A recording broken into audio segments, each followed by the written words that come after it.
السلام علیکم ورحمۃ اللہ وبرکاتہ۔ ناظرین و سامعین، استقبال ہے آپ کا بزم تھانوی یوٹیوب چینل پر۔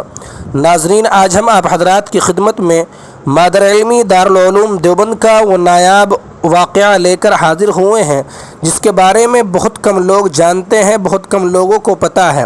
جیسا کہ آپ حضرات کو معلوم ہے کہ بانی دارالعلوم دیوبند حضرت مولانا محمد قاسم صاحب نانوتوی کے فرزند ارجمند حضرت مولانا حافظ محمد احمد صاحب یہ دارالعلوم دیوبند کے محتمم گزرے ہیں، اور انہی کے اہتمام کے زمانے میں حضرت مولانا رشید احمد صاحب گنگوہی مدرسے کے سرپرست اعلیٰ تھے۔ انہی ایام کی بات ہے کہ اتفاقاً مدرسے میں اندرونی اختلافات پیدا ہو گئے۔ حضرت مولانا گنگوہی سرپرست کی حیثیت سے تحقیق حال اور تصفیے کے لیے دیوبند تشریف لائے تھے۔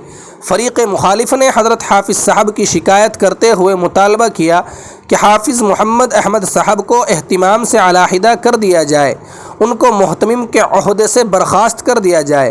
تو حضرت گنگوہی رحمۃ اللہ علیہ نے مخالف جماعت سے علی الاعلان وثوق کے ساتھ ارشاد فرمایا کہ آپ لوگ تو اس پر اصرار فرما رہے ہیں، اور میں نے حق تعالی رب الجلال کے سامنے اس معاملے کو 3 بار اور ایک روایت کے مطابق 11 بار پیش کیا، اور ہر دفعہ یہی جواب ملا کہ مدرسہ دیوبند کی ترقی حافظ محمد احمد ابن حضرت مولانا محمد قاسم صاحب نانوتوی کے ہاتھوں میں ہی مقدر ہے۔ اس کے بعد یہ جواب سننا تھا کہ مخالف جماعت میں لرز طاری ہو گیا، تو مخالف جماعت کے حضرات نے خاموشی اختیار فرمائی، اور اس طریقے سے یہ اندرونی اختلاف بالکل ناپید ہو گئے ہیں۔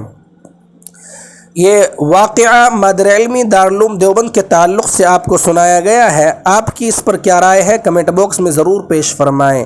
آپ یہ خبر سن رہے تھے بزم تھانوی یوٹیوب چینل کے تاریخی پلیٹ فارم پر۔ اگر آپ کو ہمارا یہ چینل پسند آتا ہو تو چینل کو سبسکرائب ضرور کریں۔ شکریہ، جزاکم اللہ خیرا و احسن الجزاء۔